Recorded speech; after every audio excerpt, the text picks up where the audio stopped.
Natasha, and thank you so much for joining me today. Well, today is a little bit of a sort of make it up as we go, but it is a reminder that we don't need all the cool things, all the fanciest tools to create beautiful, easy cards. So I'm going with a bit of a tried and true method to begin with today.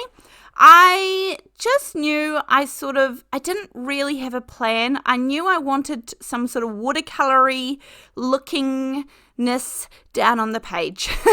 So I'm starting off, this is a Waffle flower stencil mat. This is the mini one, and I absolutely, as you can see, I love it. It's had a hard life, but it's had a good life, and that's most important. And I'm going to add some mustard seed distress oxide. I also have some worn lipstick distress oxide. Now, obviously, these two together are going to make a gorgeous orange, and separately, they're also going to look stunning. So we're going to get 3-ish colours on here, and it really is just a matter of like playing around until you get something you're happy with it looking. Sometimes you want to take colour away, sometimes you want to add colour, sometimes you feel like you're missing a little bit of a colour, sometimes you feel like you've gone too far and you can take it back a little bit. You can kind of do all of that, and then at this point, it's almost like a peachy colour. I feel like it's made orangey peachy, and I could definitely see some of the yellow, just the yellow by itself. There was lots of that, and then I could see some of that peachy colour that they make together, but I just wanted a little bit more pink to show through. So, we just try again, and it's okay if it doesn't come out exactly as I intended, but we can just keep playing around and dip and dab, and of course you can have so many pieces of cardstock on the go at the same time doing this, and you just create so many beautiful backgrounds. Now, is this exactly what I envisioned? No, but we can make anything work. All of these beautiful backgrounds, it is just most important to me that I had a play, that I enjoyed some time crafting, and let's make a beautiful card out of this. Now, no plan today. I'm not even going to use stamps. I'm just going to draw everything by hand. And I wouldn't say that I have any amazing skills in this department, but that's okay. We can give it a go. And if we go with this sort of, messy, happy, messy, on purpose sort of look, then I feel like I can almost pull that off. So I have two pens, a black and a white. This one here is an ink roller pen from scrapbook.com, and it is beautiful. It puts out a fairly good amount of ink, I would say, hence the name ink roller. It's sort of like a fine liner pen, but I would say it puts out a decent amount of ink. I really, really like it, and it's often my go-to if you've got a surface to write over. Like sometimes fine liner pens don't love working over top of acrylic paint and things like that. Well, this one always charges through. So I've got 3 sorts of flowers. In fact, they're just really scruffy looking, not perfect flowers. And that's okay. One of them has sort of more squarey looking leaves. One has rounded, uneven ones. And, it's okay. We're just going to make some flowers. And I'm going to do some stems. And then I'm going to do some unbelievably basic leaves because that's about my level. We're going to do some things to dress these up, of course. And also add to that sort of messy, easy style. This is sort of just like a base layer, just drawing it in. And I challenge you, even if you don't think this is what you're good at or you're capable of it, I challenge you to give it a go, because I would have said the same thing a couple of years ago that I can't draw, but actually I would definitely feel comfortable giving this card away, giving it to someone, and really proud of my work. So, we all change a little bit. And practice also makes us better at things. And so that's okay to practice and not love every single thing that you make.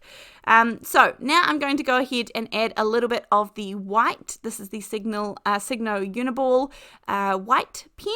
And I'm going to go around bits and pieces. I'll leave some out. I'm just going around whatever. There's no rhyme or reason as to what I'm doing specifically.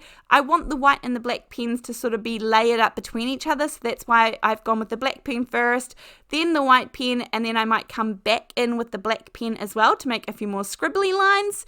I have a little bit of brown ink, and I'm also going to take some of that original mustard seed and fill in the center of the flowers. I want them to be yellowy, browny, light yellow, light brown.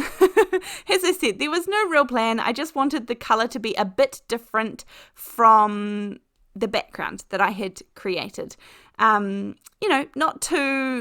Not too stand out and not too dark, but yeah, I was surprised that I actually used the brown more than probably the yellow for this, so that was good. We learn lots of different things when we are experimenting.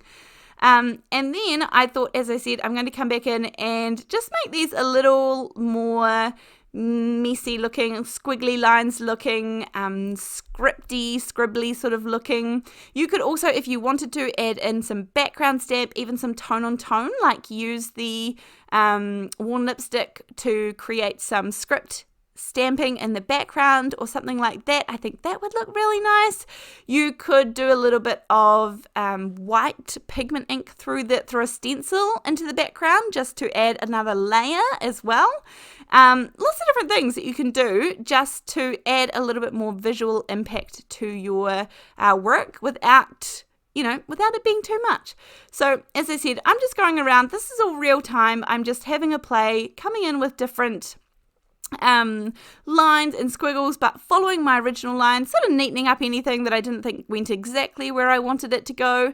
Yeah, just really having a nice wee play today. And again, although this card is nothing outrageous, it's sort of just showing you that actually we can just make these beautiful, easy, simple cards without having all of the beautiful machines that are out there. And they are beautiful, I will tell you. And if I could have them all and I had endless budget and endless space and all those things, I probably would try them. But that is just not the case. And I'm still okay with that. I really love my card making. I thoroughly enjoy it. And hopefully I share some ideas that inspire others as well. So I'm taking I cannot step away from this die set. This has to be my most recommended of 2025 so far. I've had this for so long and I cannot stop using it on every single card. Absolutely covers the range perfectly. The LDRS mixed scalloped rectangles die set, I think it's called. I have just enough room. Again, this wasn't the plan because I probably would have shuffled the flowers in a little bit if I'd thought about it, but it's going to fit near enough, and I'm going to run this through my die cutting machine. This also helps create, so that I know how to balance things out with any background that I might add or any other features that I might add.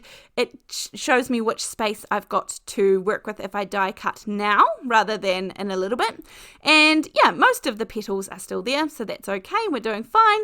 You could add some splatters into this. You could take some worn lipstick and colour in half of those leaves and put in some petals and things. I'm going to take a white Posca pen and just do a little bit of doodling. Where I don't think that the gel pen sort of made enough impact, I'm going to come in with a little bit thicker Posca pen, and I really have been enjoying these recently for added details. You could also do this with some acrylic paint. After all, that's essentially what they are in a pen form, and so it just is nice and bright white. I'm going to add in some dots. I'm going to add in, as I said, just building on what I've already got down. So not changing it necessarily, but just adding in a little bit more visual interest, a little few more details. You could add in some sparkles. You could add in some enamel dots if you wanted to. You didn't have the pens, you could add in little dots. You could use Nuvo drops to do the little dots. That would also give beautiful texture. You could add, if you had an embossing pen, you could do them in an embossing pen and add embossing powder over top. That would give another beautiful look. So many different ways. I'm just using pens today because it felt like what I wanted to play with. And then going back in and adding in some black dots as well, because I've already done the white ones. And I'm pretty happy with how this looks. I like how everything's going. I do think I do need to fit a sentiment on here somewhere. So I'm thinking along the lines of just a good old happy birthday, a nice bold happy birthday. This set here, I think this one has been discontinued. Again, that's okay. It doesn't matter. We've all got lots of sentiment sets that we can use up. And if you don't have them, then over on my website, natashafootecreative.com, under the free resources tab, there are printable sentiment sheets that I designed for so many different sizes, every occasion, easy to fussy cut or use your trimmer to cut them out. Really, really simple. You just download them. That's completely free, and you can print them all out, and you have sentiments ready to go for your card making. There is also, of course, over there, lots of card making classes. I did a whole year-long series, the A to Z of the alphabet last year, and I'm doing an entire year of geometrics this year for card making. There is card making classes over there, and of course you are supporting me as a creator, which I appreciate so much, but really just bringing you this content where we can do this. We can create beautiful things with, not too many ingredients. So I've gone with a beautiful passionate pink cardstock in the background. I think that definitely makes the colors pop. It's a very bright and happy birthday card in my opinion.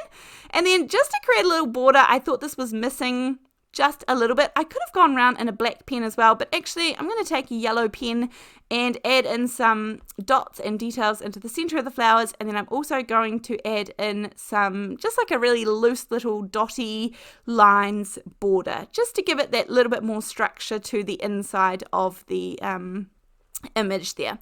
But other than that, this was just a really fun card. I didn't know which direction it was going. I never knew how well it was going to turn out, but I'm really happy. As I said, I think this is just a really happy birthday card. If you would like to join my website, there is going to be a QR code on the screen, and you can scan that and it will take you straight to my website. Otherwise, just type in Natasha Foote Creative into Google. It will take you there as well. I would absolutely love to see you over there as well. And remember, there are lots of free resources for you to use there too. But other than that, thank you so much for joining me. Thank you for being here, and I can't wait to see you next time. Thanks. Bye.